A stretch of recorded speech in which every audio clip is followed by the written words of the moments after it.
안녕하세요. 저는 올해 60대 중반에 접어든 여자입니다.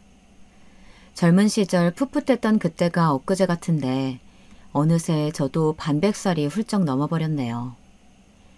어릴 때는 참 하고 싶은 것도 많고 꿈도 많았었는데 이 나이 먹고 몸이 안 따라주니 그냥 집에서 편하게 소파에 앉아 드라마 보는 게 최고로 좋은 것 같아요. 드라마를 보면서 웃기도 하고 주인공이 모진 일을 당하면 같이 화를 내기도 하고 또 감동을 받아 울기도 하면서요. 그런데 드라마에서만 일어날 것 같은 그런 기적 같은 일이 저에게도 일어났다면 믿으시겠나요? 힘들게 살던 저의 삶을 구원해준 기적 같은 이야기. 여러분들에게 자랑 한번 해보고자 합니다. 이런 일이 실제로도 있긴 있구나 하며 들어주셨으면 해요. 우선 40년 전 이야기부터 시작해 볼게요. 저는 20대 중반이던 시절 남편과 정말 불같은 사랑을 했습니다. 길을 지나가다가 통근버스를 기다리는 저에게 첫눈에 반한 남편이 저에게 끈질기게 구애를 한 끝에 저와 남편은 연인이 되었습니다. 저에게는 남편이 첫사랑이었어요. 그 전에도 저에게 관심을 표현하는 남자들은 종종 있었지만 어려운 집안 형편 때문에 돈 버느라 정신없던 저는 번번이 거절하기 일쑤였죠. 저희 집은 홀어머니에 제 밑에는 동생들이 줄줄이 있었기 때문에 큰딸이었던 제가 집안의 생계를 책임질 수밖에 없었습니다. 학교도 제대로 다니지 못하고 어머니를 도와 동생들을 돌보는 일을 하느라 여유 시간도 가질 수가 없었습니다. 그런데 남편을 만난 이후 저는 그런 저의 현실을 다 잊을 만큼 남편에게 푹 빠지고 말았습니다. 그런데 사랑이 너무 컸던 나머지 결혼도 하지 않은 제가 그만 덜컥 임신을 하고 말았어요. 그리고 저와 뱃속의 아기의 존재를 알게 된 남편의 집은 발칵 뒤집혔습니다. 그도 그럴 것이 남편네 집안은 그 동네 사람들은 누구나 다 알만한 부잣집이었기 때문이에요. 아버님은 그 동네의 지역 유지셨고 저희 집안과는 비교할 수도 없을 정도로 많은 재산을 가지고 계셨죠. 사실 남편의 멀끔한 차림새와 왠지 모르게 느껴지는 귀티 때문에 잘 사는 집안일 것이라고 예상은 하고 있었지만 그 정도로 유명한 부잣집 도련님일 줄은 몰랐습니다. 심지어 귀한 외동아들이었죠. 가방끈도 짧고 가진 것도 없는 저 같은 애를 며느리로 들이기에는 성이 안 차는 게 당연했습니다. 너 지금 제정신이니? 어떻게 저런 애를 데리고 와서 결혼을 허락해달라는 거야? 아휴, 이 천치 같은 것. 아니다. 네가 문제가 아니지. 아가씨 말 좀 해봐요. 어떻게 대책 없이 애부터 가져선 어떻게 내 아들을 훔쳤길래 일을 이 지경으로 만든 거예요? 아니, 어떻게 꼬셨길래. 난 절대 안 된다. 절대 이 결혼 허락 못해. 어머님, 제가 잘하겠습니다. 아, 아가씨는 입 다물어요. 아가씨 입에서 나오는 소린 단 한 글자도 듣기 싫으니까. 엄마, 제발 한 번만요. 이 사람하고 저 꼭 결혼해야 돼요. 허락 안 해주시면 우리 뱃속의 아기는 어떻게 하라는 건데요? 네? 말씀해 보세요. 시부모님은 저를 떨어뜨리려고 갖은 애를 쓰셨지만 남편의 어마어마한 고집과 이미 뱃속에서 많이 커버린 아이 때문에 어쩔 수 없이 결혼을 시키게 되셨습니다. 그리고 결혼 후에는 시집살이 때문에 정말 말도 못하게 힘들었어요. 시어머니는 임신한 저를 마치 가정부 부리듯이 부려먹곤 했고 시아버지는 사람들이 저런 별 볼 일 없는 집안의 딸 자식을 며느리로 들였다고 수군거리는 통에 나쁘끄럽다며 남편과 한동안 말도 섞지 않으셨습니다. 저는 시댁에서 매일매일 눈칫밥을 먹고 살아야만 했어요. 밥을 먹을 때에도 저는 시댁 식구들과 겸상을 할 수 없었죠. 식사 시간이 되면 저는 밥을 다 차린 후 시댁 식구들이 따뜻한 밥상에서 밥을 먹는 동안 부엌에 쪼그려 앉아 남은 찬밥과 김치로 끼니를 겨우 때우곤 했어요. 그나마 남편이 가끔 시부모님 몰래 음식을 숨겨와 방에서 저에게 먹이곤 했지만 몰래 먹다가 들키는 날에는 시어머니 불효령에 눈물을 쏙 뺄 수밖에 없었습니다. 어디서 이 거지 같은 게 몰래 밥도둑질까지 하니? 너 배운 게 그렇게 없냐? 하기야, 가방끈 짧은 너를 내가 며느리로 들였으니 뭐 이 정도야 식은죽 먹기겠지. 다음엔 뭐 내 금팔찌라도 탐낼 셈이니? 어? 어머님, 그런 거 아니에요. 아니긴 뭐가 아니야. 다음부터 이런 도둑질 또 하기만 해봐. 눈에 띄면 아주 가만 안 둘 줄 알아. 알겠어? 게다가 아버님은 제가 너무 마음에 안 들어서 매일 다른 집 딸자식들과 비교하곤 했어요. 그때 당시 아버님이 저에게 자주 했던 말이 갑자기 생각이 나네요. 너만 아니었으면 내가 똑똑한 교사 며느리를 봤을 거다. 내가 우리 기석이 정 사장 내 둘째 딸과 결혼시키려고 점 찍어놨건만 어디서 이런 못 배워먹은 년이 굴러 들어와서는. 아휴. 아버지, 그만하세요. 왜 제 집사람한테 그런 험한 말씀을 하시는 거예요, 대체? 그만들 좀 이 사람 괴롭히시라고요. 저는 아버님이 저런 소리를 하실 때마다 할 말이 없어 고개만 푹 숙이곤 눈물을 훔쳤습니다. 남편이 저를 안 만났다면 부잣집에 똑똑한 아내를 얻어 더 잘 살 수 있었을 텐데. 괜히 저 때문에 부모님과도 사이가 안 좋아진 것 같아서 매일매일 마음이 안 좋았습니다. 하지만 뱃속의 아기를 위해서라도 이 집에서 반드시 버텨내겠다고 다짐했습니다. 하지만 그런 저의 다짐에도 불구하고 어머님의 구박 탓에 뱃속의 아기를 잃을 뻔한 적도 있었어요. 어머님은 제가 만삭이 될 때까지 저에게 온갖 집안일을 시키셨는데 하루는 어머님이 계단을 좀 닦으라고 하시길래 중심 잡기도 어려운 무거운 몸으로 계단 청소를 하던 도중 그만 굴러떨어지고 말았습니다. 굴러떨어지면서 배가 눌린 탓에 고통에 괴로워 비명을 지르자 어머님도 무서우셨는지 병원에 데려가셨어요. 다행히 병원에서 조치를 잘 해주신 덕분에 유산의 위기를 넘기고 아이는 살아남아 주었지만 만약 그날 어머님이 병원에 늦게 데려가셨다면 아이를 잃었을 것입니다. 시간이 지나 지금 생각해보면 어머님은 제가 아이를 유산하길 바라셨던 것 같기도 하네요. 항상 위험한 일만 시키셨거든요. 그런데 막상 진짜로 그렇게 될 것 같자 지레 겁을 먹고 병원에 데려가신 거죠.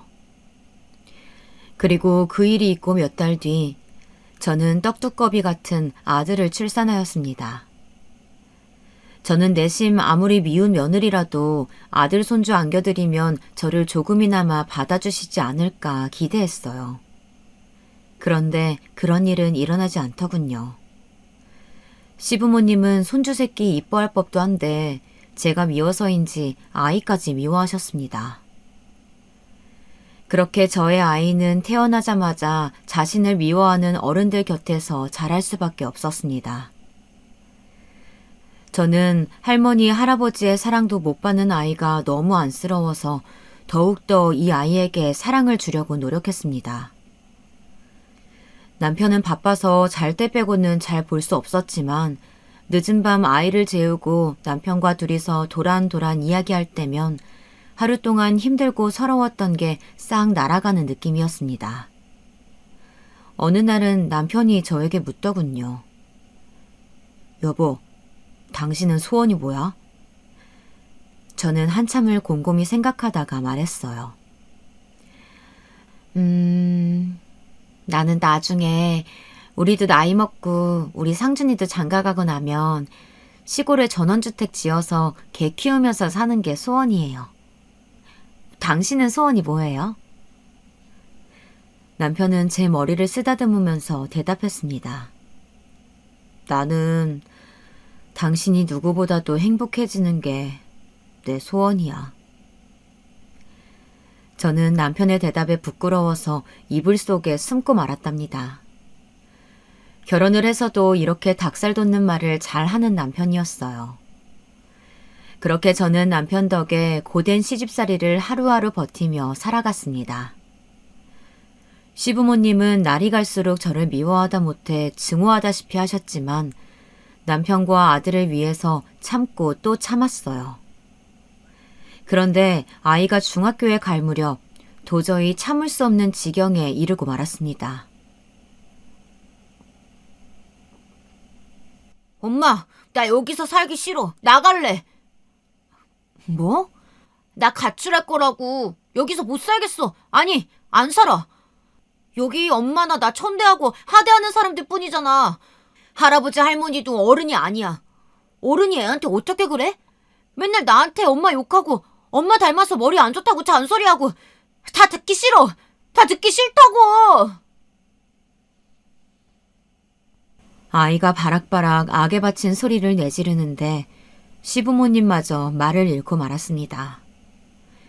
그리고 전 아이가 할머니 할아버지의 막말에 울다 지쳐 잠이 들고 자기는 태어나지 말았어야 한다고 자책하는 모습을 보니 내 아이를 이런 집에서 불쌍하게 키울 수는 없다는 생각이 강하게 들었어요.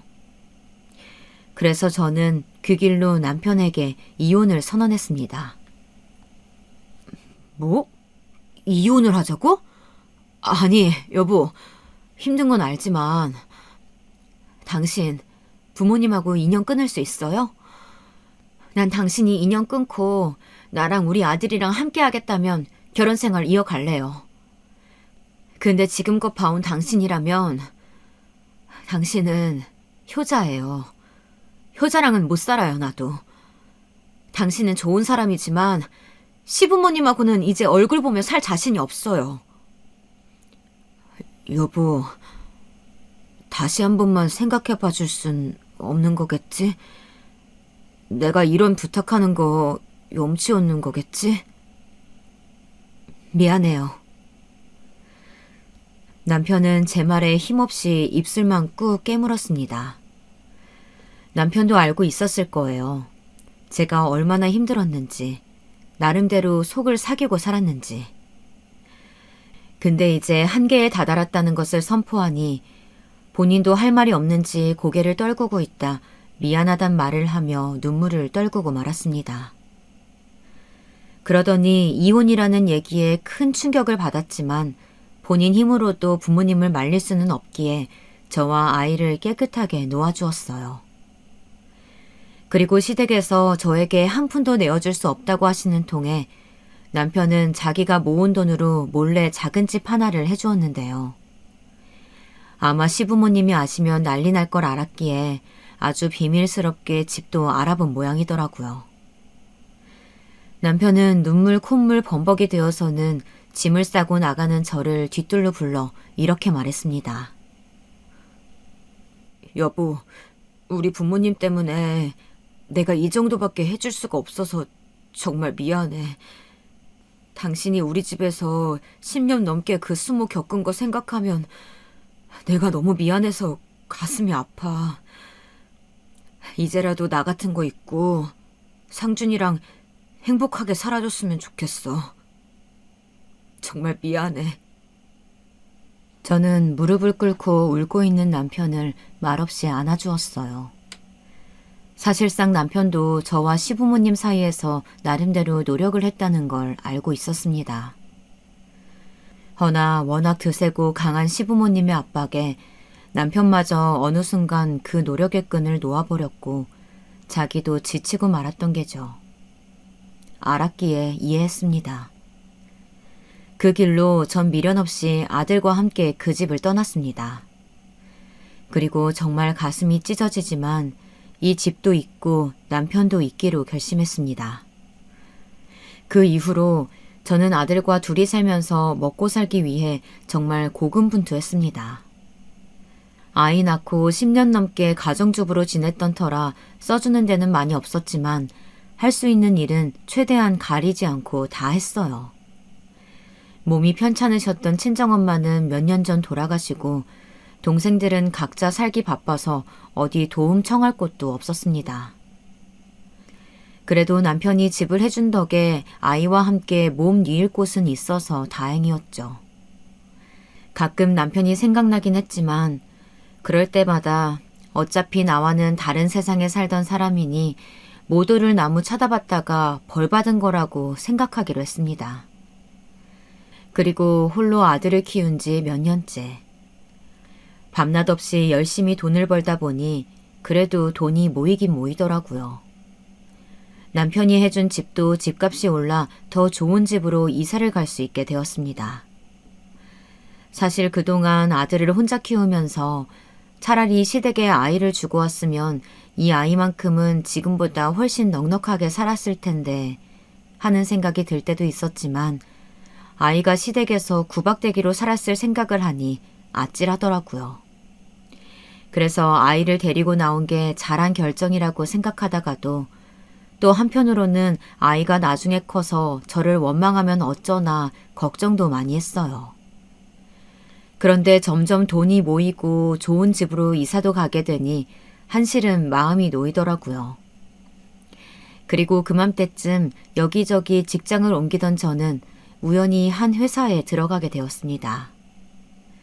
직원이 몇 명 안 되는 작은 회사여서 온갖 잡일을 다 해야 했죠. 하지만 저는 아들을 대학에 보내기 위해서는 찬밥 더운 밥 가릴 수 없었기 때문에 열심히 다녀야만 했습니다. 매일 야근에 끼니도 제때 챙기지 못하고 회사 일이라면 만사 제쳐두고 달려들어 붙잡곤 했어요.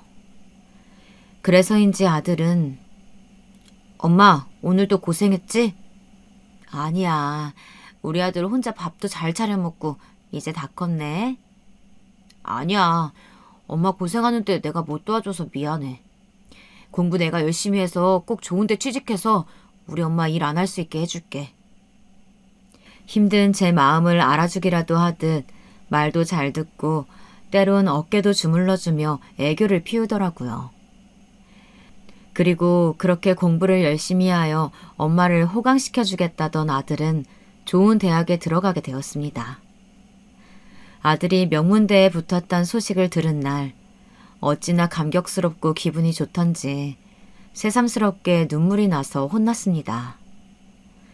혼자 아이를 키우며 고생고생했던 일들도 주마등처럼 스쳐 지나가며 스스로 참 장하다는 생각도 들었고요.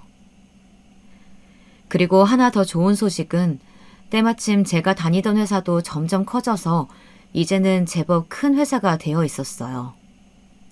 거의 초창기 멤버였던 저는 꾸준히 회사를 다닌 덕에 아들이 대학을 졸업할 때쯤에는 직급도 꽤 오르게 되었습니다. 사실 저같이 가방끈 짧고 배운 거 없는 사람이 이렇게 되기는 힘들죠. 하지만 제 성실함을 좋게 봐주시고 가족같이 챙겨주시는 사장님 덕에 저는 점점 연봉이 올라 삶의 여유가 생기기 시작했습니다. 이제는 어딜 가서도 커리어 우먼 소리도 듣고 재테크에도 관심이 생겨 돈 불리는 재미도 슬슬 알아가게 되었습니다. 친구들도 가끔 절 보면 나는 네 팔자가 제일 부럽다.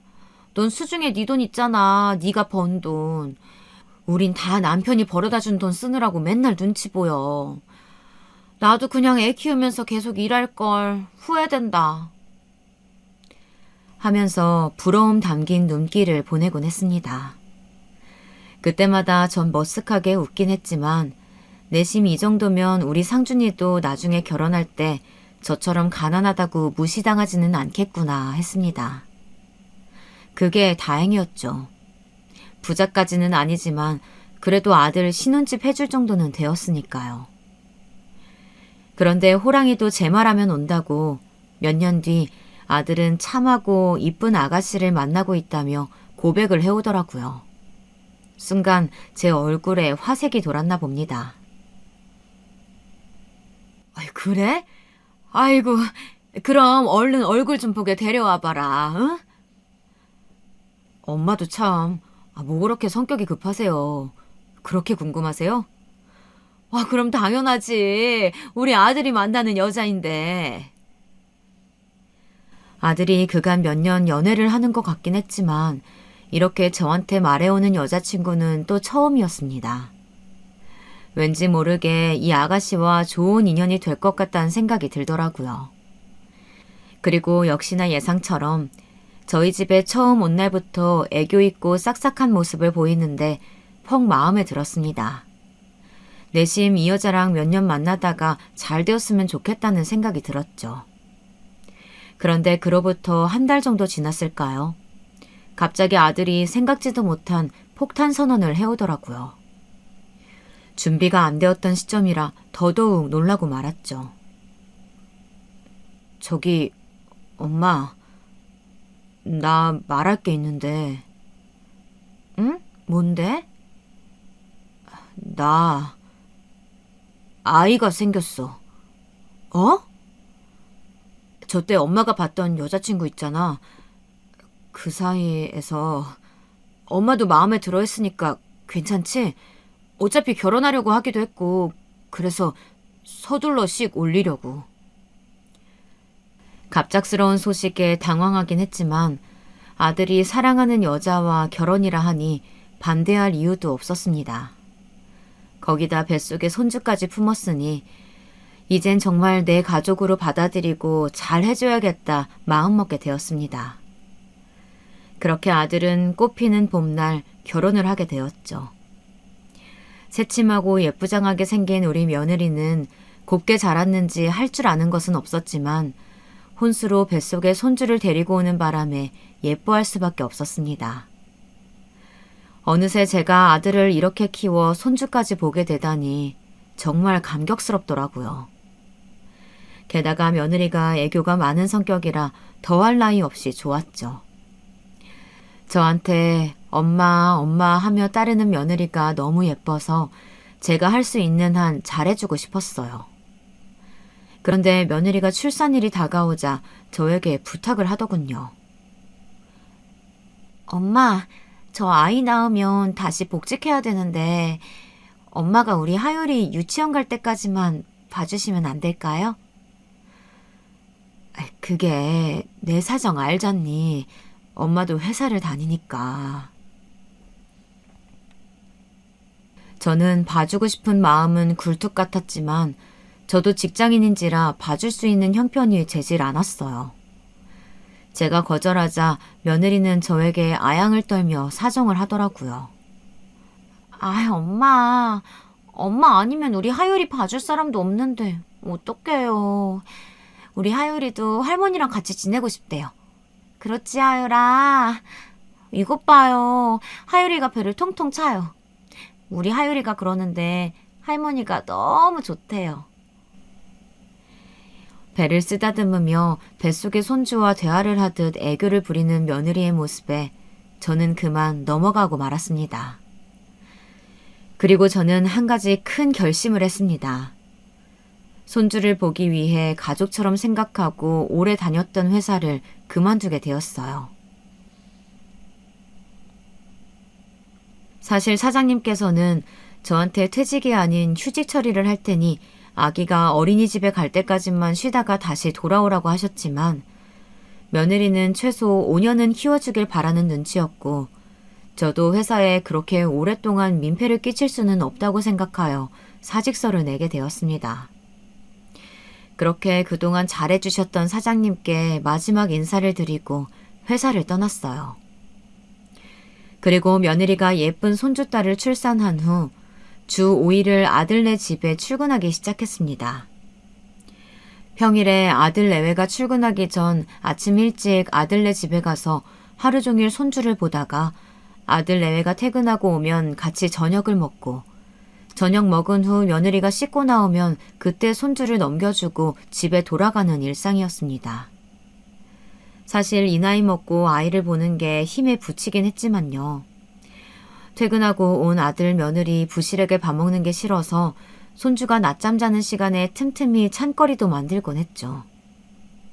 그렇게 하루 종일 아들네 집에 있다가 집에 오면 이미 깜깜해진 늦은 저녁이라 씻고 TV 조금 보다가 자면 하루가 마감되었습니다. 평일에 쉬는 날도 없이 무리해서 손주를 봐주다 보니 주말에는 거의 시체처럼 누워만 있기 일쑤였습니다. 어쩌면 회사 다닐 때보다 훨씬 힘든 일상이었던 것 같아요.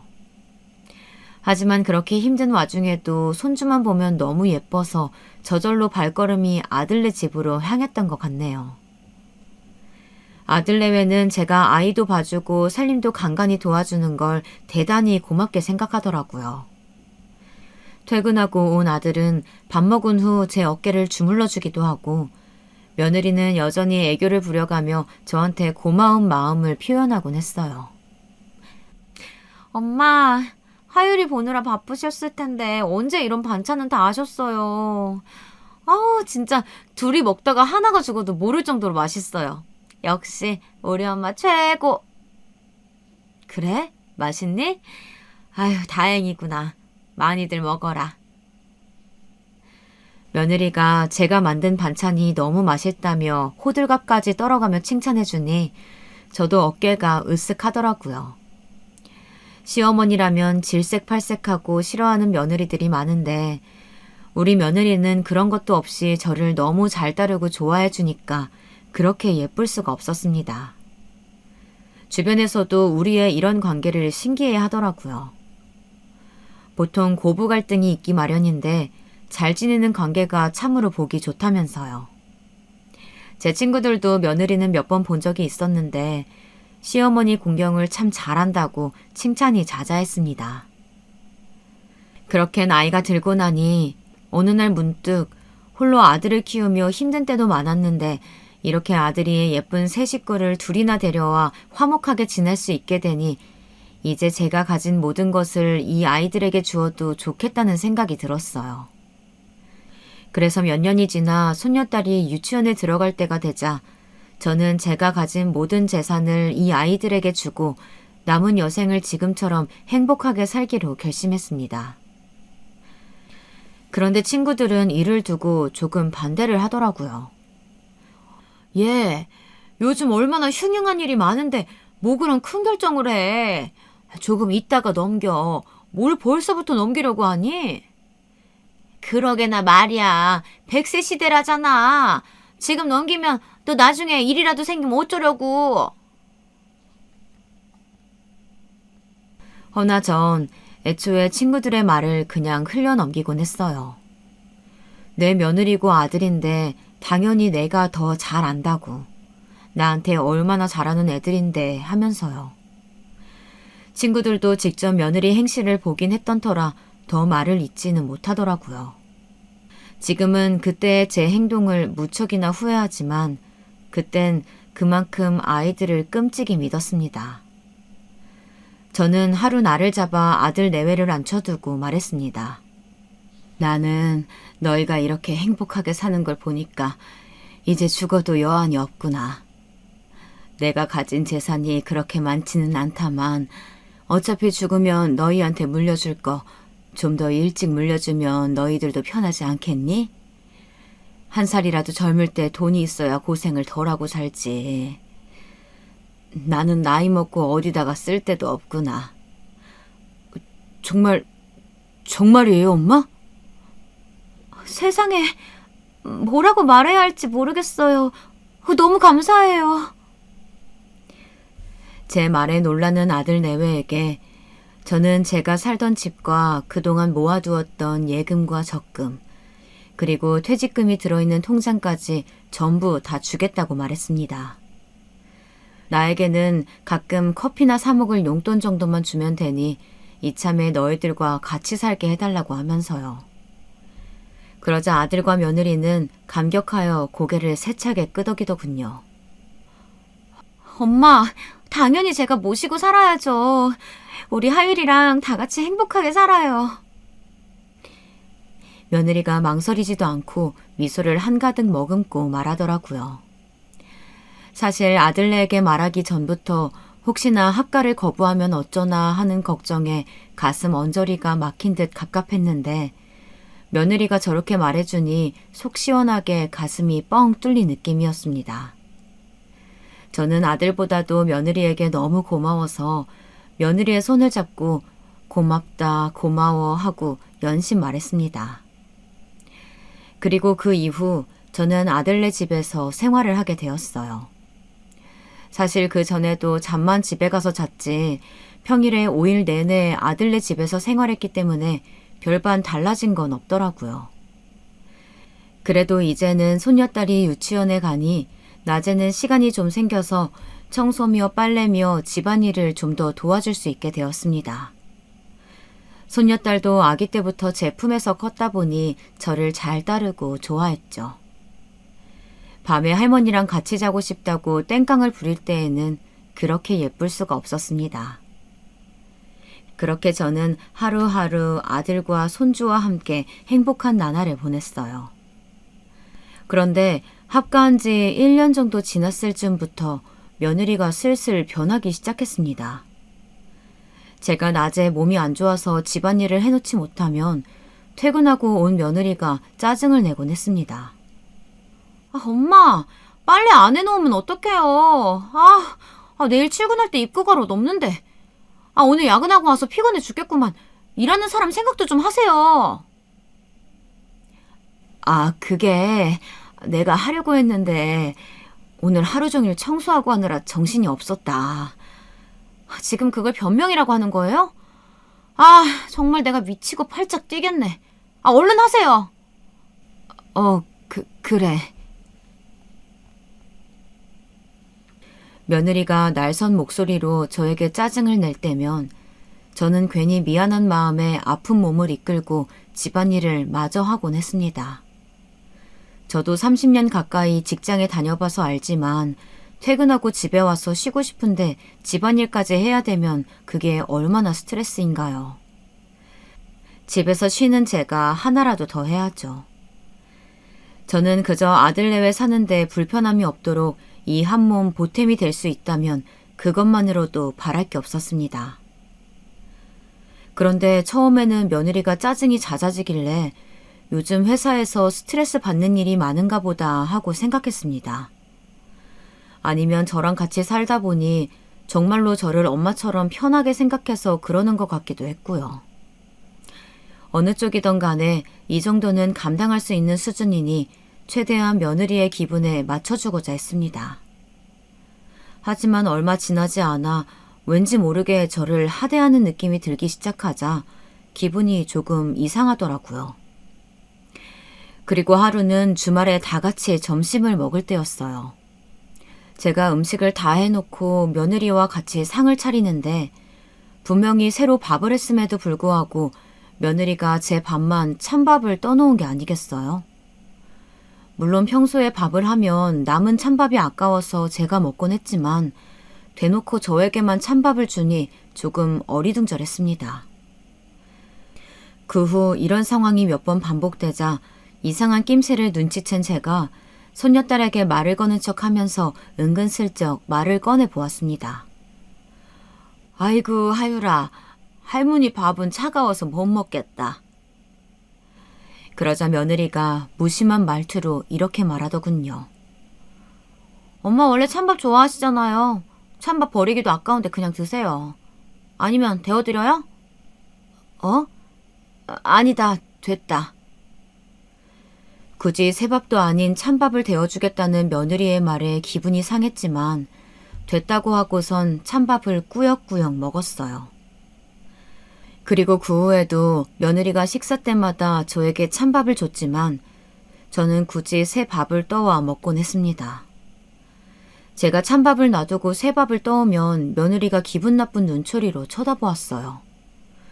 그리고선 쿵쿵거리며 찬밥을 싱크대에 쏟아붓고 씩씩거렸죠. 내가 먹는 밥이 그렇게 아까운가?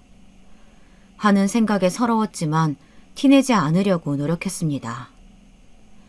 며느리는 아마 언젠가부터 제가 쓰는 돈, 제가 먹는 밥, 제가 쓰는 물건 등 모든 것이 아깝다고 느껴졌나 봐요. 머리를 감을 때는 샴푸를 한 번만 짜라는 둥, 낮에 집에 혼자 있을 때는 보일러를 켜지 말라는 둥, 유독 제가 쓰는 것에만 아껴 쓰자며 잔소리를 해댔습니다. 특히 어느 날은 제가 보일러를 좀 켰단 이유로 요즘 난방비 폭탄인 거 알죠? 두꺼운 옷 입고 계시면 되는데 도대체 무슨 정신으로 보일러를 오랜 시간 트시는 거예요? 아니, 제정신이세요? 아니면 돈이 썩어 남아 돈다고 생각하시는 거예요? 지금 돈 한 푼 아끼려고 저는 이렇게 발 동동 구르는데 어머니 뭐냐고요? 기가 차더라고요. 예, 내가 깜빡 잠이 들었다. 그래서 미처 끄질 못했어. 이게 그렇게 큰 잘못이니? 그리고 니네들이 뭐가 돈이 부족하니 내가 준 게 있는데. 어머머머, 생색내시는 거예요 지금? 그 돈 그거 준 거 가지고? 그날의 싸움으로 전 한 달간 며느리와 냉전 상태에 들어갔고 나중에 아들이 중재해 겨우 화해를 했습니다. 그런데 참 서럽더군요. 겨울이면 지들 외투는 두세 벌씩 사면서도 저는 10년 된 패딩 하나로 버티게 했고요.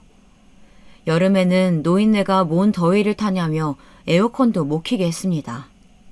심지어 여기서 더 서러웠던 건 며느리가 지 엄마한테 그렇게 하는데도 아들내미는 본척 만척 신경도 안 쓰더라고요. 얘야, 내가 솔직히 좀 힘들다. 잔소리가 보통이 아니야. 내가 이 나이 들어서도 저런 잔소리 듣고 있어야겠니? 네가 아들이면 중재를 좀 해다오. 응? 엄마, 뭐 그 사람 말 틀린 거 있나? 뭐야? 아, 그렇잖아요. 나도 저 사람도 돈 버느라 힘드니까 엄마한테 그냥 속풀이 좀 하는 거지. 아, 나이 드신 양반이 이해 좀 해주면 되지. 왜 그런 걸 가지고 삐져요, 삐지긴. 아, 그냥 엄마가 이해해. 엄마가 이해하면 모두가 편할걸. 아우, 참 엄마도 쪼잔스럽게. 맥없이 저런 말을 듣고 있는데 참 자식 키운 세월이 참 덧없고 보람없게 느껴지더라고요. 내가 저 아들을 키우면서 행복했던 시절이 컸기에 허망함도 그만큼 더 컸던 것 같습니다. 그리고 문제가 하나 더 생겼죠. 처음에 합가하면서 제가 얘기했던 용돈, 그것도 날이 갈수록 액수가 적어졌습니다.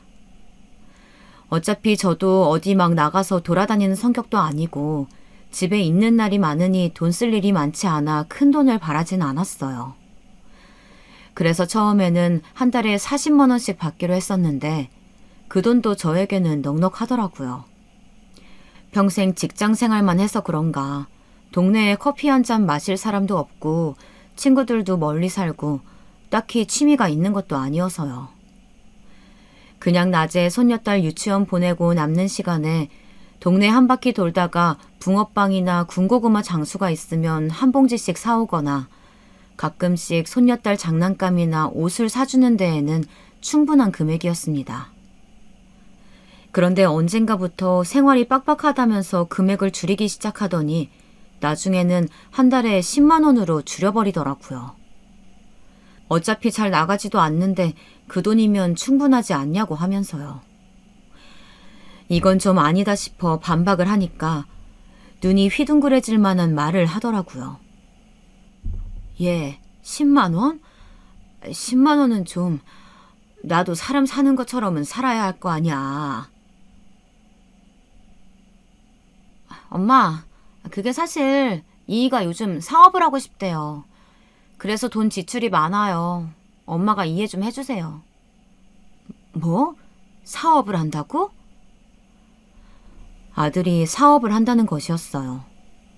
갑작스럽게 웬 사업이냐고 하니까 자기 평생 꿈이 사업하는 거였다며 무슨 커피 가게를 차린다고 하더라고요. 제 아들이니 아는 사실이지만 아들은 뭔가 장사에는 어울리는 사람은 아니었습니다. 바로 걱정부터 앞서는데 자기가 알아서 다 하겠단 말에 그냥 응원해주는 게 최선이었습니다. 한편 용돈이 10만 원으로 줄고 나서 예전만큼 손녀딸 장난감을 자주 사줄 순 없었지만 그래도 아들네 먹고 사는 게 팍팍하다니 아껴 써야겠다 생각했습니다. 그런데 10만 원으로 줄인 것까지는 괜찮았지만 현금으로 주던 용돈을 어느샌가부터 카드로 주기 시작하니 점점 눈치가 보이더라고요. 며느리가 체크카드에 딱 10만 원만 넣어서 저에게 주었는데 제가 어디 가서 카드를 긁을 때마다 며느리에게 문자가 가다 보니 감시를 당하는 느낌이 들었습니다. 제가 뭘 쓰든 상관을 안 하면 괜찮지만 문자가 날아갈 때마다 며느리가 저에게 전화해서 꼬치꼬치 따지곤 했거든요. 하루는 낮에 동네를 산책하다가 새로 오픈한 커피숍이 있어서 들어가 봤습니다. 유명한 프랜차이즈 커피숍이었는데 커피를 안 마신 지도 한참 되어서 한 잔 사보았어요.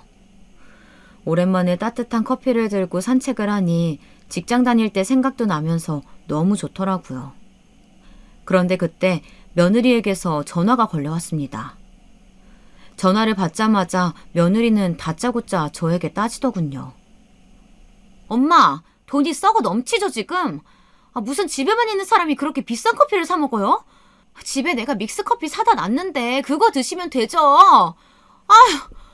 누가 보면 아주 커리어 우먼인 줄 알겠어요. 정 먹고 싶으면 집 앞에 1,500원짜리 아메리카노도 파는데 굳이 왜 비싼 데 가서 드시는 거예요? 저는 당황하여 순간 말이 안 나왔지만 숨을 내쉬고 침착하게 얘기했습니다. 아니 집 앞에 새로 커피숍이 오픈했길래 한번 가봤는데 내가 금액까지는 생각을 못했네. 그래. 네가 요새 돈 버느라 힘들 텐데 내가 좀 생각이 짧았다. 제가 언짢은 기분을 숨기고 수그리듯 말하자 며느리는 기세등등해져서 더 언성을 높였습니다. 알면 좀 조심하세요. 그렇게 쓸데없는 데다가 돈 쓸 거면 용돈 더 줄일 수밖에 없어요. 아시겠어요? 어디 5만 원으로 줄여드릴까요? 며느리의 성화에 저는 풀이 죽은 목소리로 알겠다고 조심하겠다고 대답할 수밖에 없었습니다. 모아놓은 돈과 퇴직금까지 탈탈 털어 아들 내외에게 줘버린 탓에 제 수중에는 10,000원 한 장 없었으니까요. 더군다나 언젠가부터 용돈 외에는 일절 저에게 돈을 쓰지 않는 아들 내외 때문에 사소한 병원 진료비 같은 것도 최대한 용돈으로 해결해야 했는데요. 이런 상황에서 괜히 며느리의 심기를 건드렸다간 제 삶만 더 힘들어질 뿐이었습니다. 그리고 며느리는 제가 쓰는 병원비도 아까워했기 때문에 저는 항상 감기에도 걸리지 않도록 조심했습니다.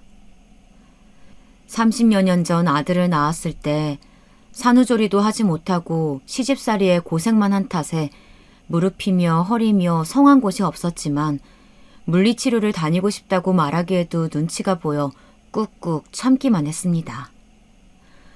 그러다가 어느 날 빨래 바구니를 옮기던 저는 그만 손목을 삐끗하고 말았습니다.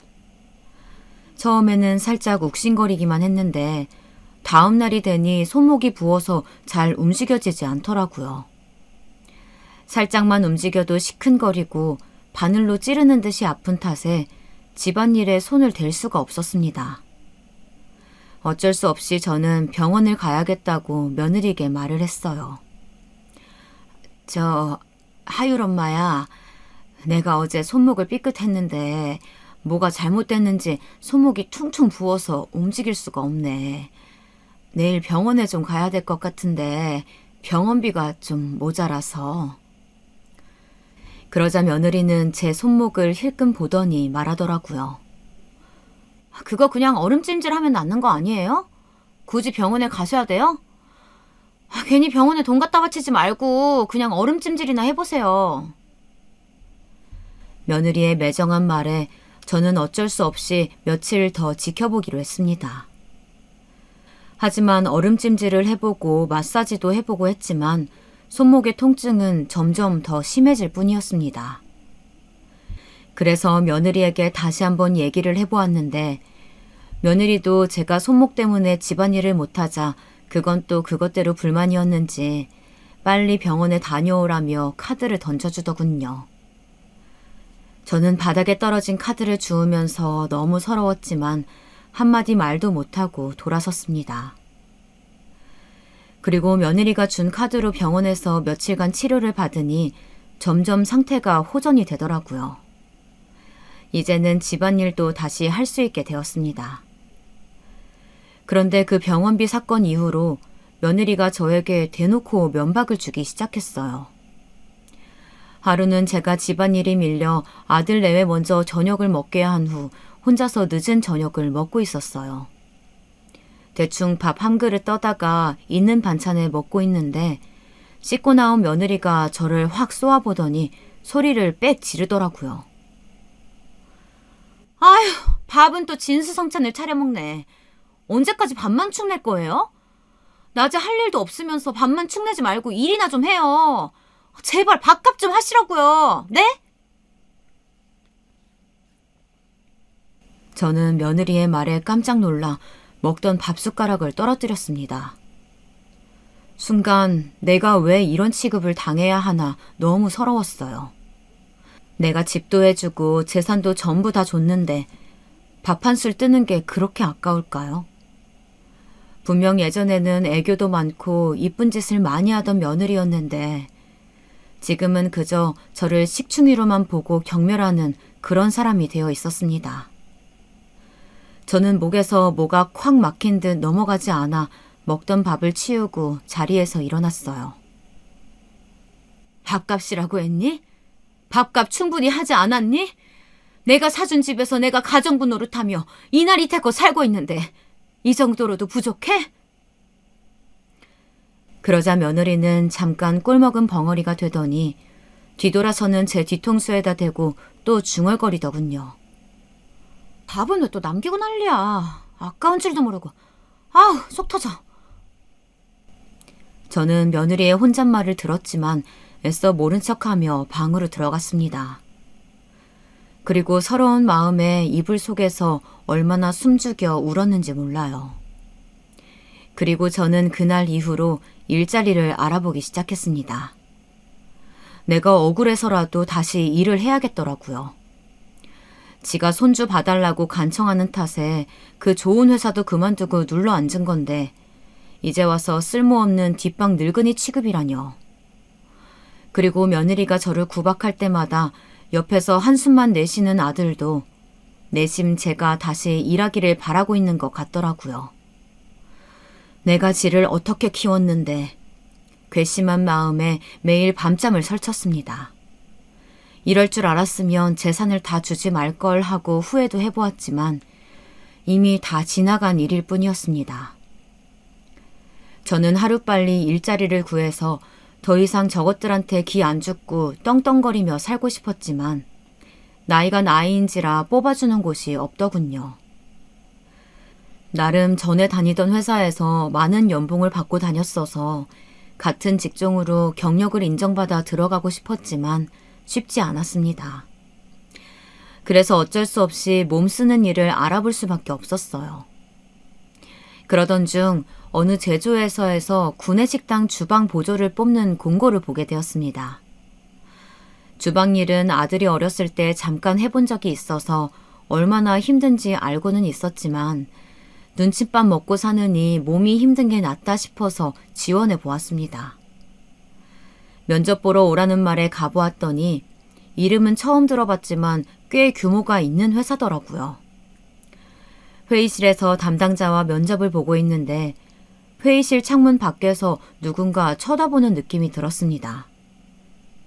하지만 고개를 돌려보았을 때는 아무도 없길래 그냥 저의 착각인 줄만 알았습니다.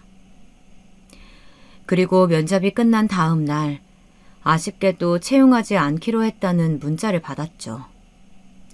저는 낙담할 시간도 없이 다른 일자리를 알아봐야 했습니다. 한창 다른 일자리가 없나 보던 중 모르는 번호로 문자가 한 통 왔습니다. 방금 탈락 문자를 보낸 회사의 관리자인데 혹시 내일 따로 면담을 좀 할 수 있냐고 묻는 문자였죠. 탈락한 회사에서 굳이 왜 면담을 하는지 의아했지만 혹시나 추가 채용 같은 게 있을까 싶어 알겠다고 답장을 보냈습니다. 그리고 다음 날 약속한 시간에 그 회사 앞 커피숍으로 갔습니다.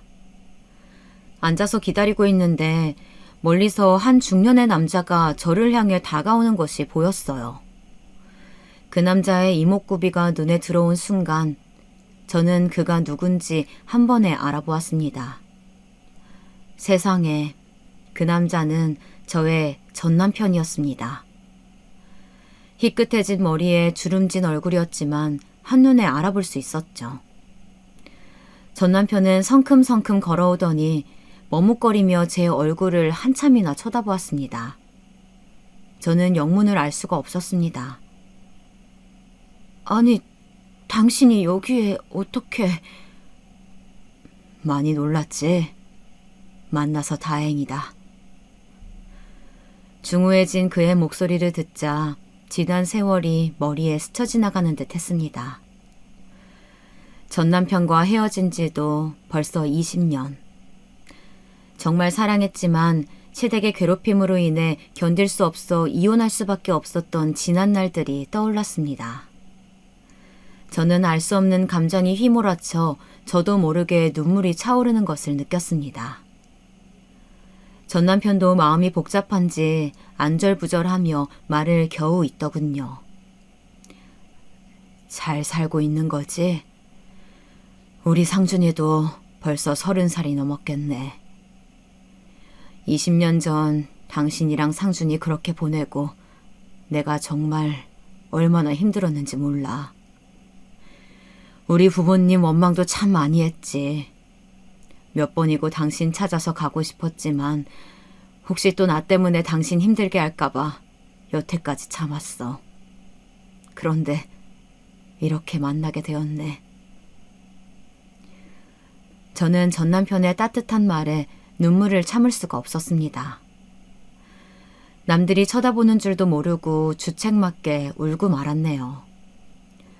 그리곤 도대체 여기에 어떻게 온 거냐고 물어봤습니다. 그러자 그는 이렇게 말하더군요. 그건 너무나 놀랄 이야기였어요. 사실 당신이 어제 면접 본 그 회사, 내 회사야. 직원이 이력서 뽑아온 거 보다 보니까 당신 이름이 있더라고. 그런데 정말 당신이 맞는지 확인하고 싶어서 면접 보는 도중에 회의실 창밖에서 몰래 봤는데 정말 당신이 맞더라고. 그래서 이러면 안 되는 거 알지만 당신 이력서에 있는 번호로 연락해 본 거야. 당신이 안 나올까 봐 걱정했는데 나와줘서 정말 고마워. 반가운 마음에 아무 말도 하지 못하고 울기만 했어요. 20년 전 그와 헤어진 후 잊겠다고 정말 많이 노력했는데 깨끗하게 잊고 살았다고 생각했는데 막상 눈앞에 나타나니 그때의 감정이 다시 되살아나더라고요. 전 남편은 저를 만나기까지의 이야기를 들려주었습니다. 그는 저와 헤어진 후 부모님 성화에 여러 번 선을 봤지만 저를 잊을 수 없어 재혼은 하지 않았다고 합니다. 일만 열심히 하면서 살아왔다고 하더라고요. 아버님한테서 받은 재산으로 사업을 시작했는데 그게 잘 풀려서 계열사를 몇 개 가지게 되었고 그 중에 하나가 제가 면접 본 그 회사라고 합니다. 그리고 몇 년 전 부모님 두 분 다 돌아가셔서 지금은 완전히 혼자라고 하더라고요. 저의 손을 어루만지며 한참을 얘기하던 그는 갑자기 제 얼굴을 빤히 보더니 저에게 묻더군요. 당신 근데 많이 수척해 보이네. 어디 아픈 데라도 있는 거야? 상준이가 속이라도 썩여? 저는 말해야 할지 말아야 할지 고민하다가 결국 모든 것을 얘기했습니다. 전 남편과 헤어진 후 어떻게 살았는지, 그리고 아들을 결혼시키고 전 재산을 준 후 지금 하루하루 눈칫밥을 먹으며 서러움에 매일 눈물로 밤을 지샌다는 이야기까지요. 왜 그런 긴 이야기를 늘어놓았는지는 모르겠지만 그 순간 내 마음을 알아주는 사람이 있다는 것에 안도했는지 주저리 눈물을 쏟으며 말하고 말았습니다. 전 남편은 제 긴 이야기를 들으며 얼굴이 울그락불그락해지더니 테이블을 주먹으로 쾅 치더라고요. 내 상준이 이놈 새끼 가만 안 둬. 아무리 내 아들이라지만 지 마누라가 엄마한테 그 짓거리 하는데 그걸 보고만 있단 말이야? 안 되겠어, 당신. 지금 나랑 어디 좀 같이 가. 전 남편은 제 손을 잡아 끌어 커피숍 밖으로 나가더니 저를 차에 태웠어요. 그리고 목적지도 말해주지 않고 어디론가 가더라고요. 저는 어디 가는 거냐고 물었지만 그는 대답도 하지 않고 화난 표정으로 운전만 했습니다. 그렇게 차로 1시간 남짓 갔을까요? 웬 한적한 동네에 차를 세우더니 저보고 내리라고 하더군요. 내려보자 물 좋고 경치 좋은 곳에 예쁜 단독주택 한 채가 지어져 있었어요. 여보, 여기가 어디예요? 저는 전 남편을 멀뚱멀뚱 쳐다보며 물었습니다. 그러자 제 어깨를 다정하게 잡고 이야기하더군요. 당신 예전에 전원주택 지어서 사는 게 꿈이라고 했었잖아. 사실 당신이랑 헤어지고 나서 당신이랑 상준이 생각에 괴로울 때마다 그 전원주택 얘기가 생각이 나더라고. 꼭 당신을 행복하게 해주고 싶었는데. 그래서 나중에라도 기회가 된다면 당신에게 사죄하고 싶어서 5년 전쯤에 지어놓은 집이야. 지금은 내가 별장으로 쓰고 있지만. 그는 잠깐 말을 멈추더니 제 눈을 똑바로 쳐다보며 다시 이야기했습니다. 당신 짐 싸가지고 그 집에서 나와. 내가 당신 어떤 마음으로 보냈는데 당신 그런 꼴 당하면서 사는 거 난 못 봐. 당신이 상준이한테 준 전 재산 몇 배는 더 내가 당신한테 줄 수 있으니까 남은 여생 여기서 편하게 살자. 어? 이제 당신 괴롭히던 우리 부모님도 안 계시잖아. 상준이 그놈은 내가 버릇을 단단히 고쳐놓을 테니까 걱정하지 말고. 아니, 그래도... 저는 그의 갑작스러운 말에 뭐라고 대답해야 될지 모르겠더라고요. 오늘 아침까지만 해도 커피 한 잔 사 먹을 수 없는 비루한 인생이었는데 갑자기 전 남편이 나타나 이렇게 꿈만 같은 제안을 하니 어안이 벙벙하여 제대로 생각을 할 수가 없었습니다. 저는 아무래도 하루아침에 결정할 수 있는 문제가 아닌 것 같아 조금만 더 생각할 시간을 달라고 했어요. 그리고는 오랜만에 전 남편과 산길을 산책하며 즐거운 시간을 보냈습니다. 집에 돌아간 후 저는 전 남편과 만난 것에 대해 아들과 며느리에게 입도 뻥끗하지 않았습니다. 며느리는 저보고 어딜 그렇게 싸돌아다니냐며 또 면박을 주더군요. 저는 며느리의 말을 한 귀로 듣고 흘린 후 오랜만에 편안하게 잠이 들었습니다. 그리고 그날 이후 저는 전 남편과 계속 연락과 만남을 지속했어요. 그와 다시 합치는 문제에 대해서는 조금 더 고민이 필요할 것 같아서 차차 만나면서 생각해보기로 했습니다. 사실 20년 만에 만나서 그때의 그 감정이 남아있을 거라고는 생각도 못했는데 채 3번도 만나기 전에 20년 전 내가 사랑했던 그 남자가 아직도 나를 사랑하고 있다는 것. 그리고 저도 아직 그를 사랑하고 있음을 깨닫게 되었습니다. 그렇게 그와 재회한 지 한 달 뒤 저는 그의 제안을 받아들이기로 했습니다. 그리고 아들 내외가 손녀딸을 데리고 나들이를 간 주말 아침 저는 방에서 조용히 짐을 쌌습니다. 워낙 가진 게 없어서 짐이라곤 옷 몇 가지 뿐이더라고요. 저는 쪽지 한 장 남기지 않은 채 집을 떠났습니다. 그동안 웃을 일도 울 일도 많았던 이 집에 정도 많이 들었을 텐데 생각보다 떠나는 발걸음이 가볍더라고요. 그리고 저는 집 앞에 마중 나와 있던 그의 차를 타고 그와 함께 살 그 집으로 떠났습니다. 떠나는 차 안에서 설레임과 기대감으로 마음이 붕붕 뜨더라고요. 전 남편이 준비한 그 집에 도착한 이후 저에게는 새로운 삶이 시작되었습니다. 그렇게 시간이 흘러 지금은 남편과 함께 그 집에서 지낸 지 벌써 2달째입니다. 남편은 이 집의 명의를 제 이름으로 돌려주었고 편하게 쓰고 싶은데 쓰라며 한도가 넉넉하다 못해 넘치는 카드를 제게 주었어요. 막상 또 돈이 많이 생기니까 어디에 써야 될지 잘 모르겠네요. 그러고 보니 짐을 싸서 이 집으로 온 날 마당에 백구 한 마리가 반겨져서 놀랐던 기억이 나네요. 제가 개 키우면서 살고 싶다는 말도 어쩜 잊어버리지도 않았는지 그의 섬세한 마음에 감동하지 않을 수가 없었습니다. 집은 또 얼마나 아늑하게 꾸며놨는지 소파에 앉아 책만 읽고 있어도 따뜻한 햇살에 스르륵 잠이 들 것만 같은 기분이었습니다. 남편이 출근하면 혼자 음식도 해먹고 강아지와 산책도 하고 나른하게 낮잠도 자기도 하면서 평온한 일상을 보내고 있어요. 이렇게 느긋한 일상을 보내는 게 아마 난생 처음인 것 같네요. 그리고 아들과 며느리에게서는 제가 집을 떠난 날부터 전화와 문자가 여러 통 왔지만 그냥 잘 지내고 있으니 신경 쓰지 말라고만 답장을 보내고 연락을 받지 않았습니다. 남편이 자기가 해결하겠다고 해서 저는 신경 쓰지 않기로 했습니다. 남편은 이후로 따로 아들을 만나서 그간 있었던 이야기들을 해주고 혹시나 내 재산을 노리고 있거든 네가 정신 차리기 전에는 국물도 없으니 그렇게 알라고 했다네요. 돈독 오른 며느리는 20년 만에 나타난 시아버지가 부자라는 사실을 알고선 어떻게든 저에게 잘 보이려고 요즘 난데없이 애정 있는 말투로 문자를 보내곤 해요. 엄마, 며느리 안 보고 싶어요? 난 엄마가 너무 보고 싶은데. 너랑 볼 일 없다. 연락하지 말아라. 네, 제가 이 여우짓에 2번 속나요.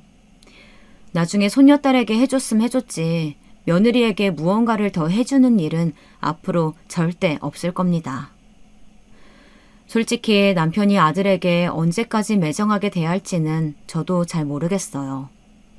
겉으로는 매정하게 대하지만 그래도 20년 만에 만난 아들이라고 속으로는 가슴 아파하는 게 보이더라고요. 혹시 조만간 남편이 마음이 약해져서 아들에게 떡하니 재산을 준다고 해도 남편의 재산이니 제가 왈가왈부할 수는 없겠죠. 저는 그저 제가 그 집으로부터 벗어나게 된 것만으로도 너무 감사하고 만족합니다. 남편은 어쩌면 저에게는 백마탄 왕자님인지도 모르겠어요. 불행한 삶으로부터 저를 구해주었으니까요. 이런 제 이야기 정말 드라마에 나올 법하지 않나요? 저도 가끔 이게 꿈인지 생시인지 헷갈린답니다. 그럼 제 이야기는 여기서 마치도록 할게요. 여러분의 인생에도 드라마 같은 기적이 일어나길 바라면서 글을 마무리하겠습니다. 행운 가득한 하루 되세요.